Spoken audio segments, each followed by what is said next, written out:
Alors, dans cette activité, on va voir l'influence de ce qu'on appelle une résistance électrique sur l'intensité du courant. Donc, vous avez un circuit électrique constitué par un générateur. Par cet élément qui est ici, qu'on appelle un résistor variable, on peut faire varier la valeur de la résistance, grand R qui est en ohms. Ici, pour l'instant, la résistance est égale à 0, donc il n'y a pas de résistance dans le circuit. On voit une lampe ici qui est en série qui brille et un interrupteur qui est fermé. Donc, lorsque la valeur de la résistance du circuit est nulle, la lampe, vous voyez comme elle brille tout à fait normalement.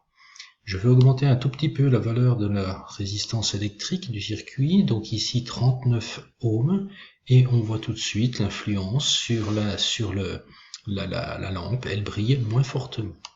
J'augmente encore la résistance électrique et je vois que cette lampe brille encore moins fortement, et ainsi de suite. Plus je vais augmenter la valeur de la résistance électrique du circuit, plus la lampe va briller faiblement.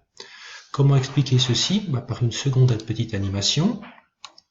Voici ici, on retrouve le même circuit avec la valeur de la résistance variable, et cette fois-ci on n'a pas mis de lampe, mais on mesure directement l'intensité du courant électrique qui circule dans tout le circuit.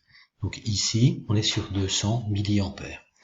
Plus je vais augmenter la valeur de la résistance du circuit, plus on voit que l'intensité diminue. Ici, par exemple, pour 123 ohms, je n'ai plus qu'une intensité de 34,1 mA.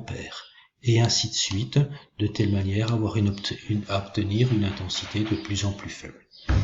Autrement dit, pour conclure, plus la valeur de la résistance électrique augmente dans un circuit, moins l'intensité sera importante. La résistance électrique représente finalement la capacité à un circuit à s'opposer au passage du courant électrique. Voilà pour cette partie.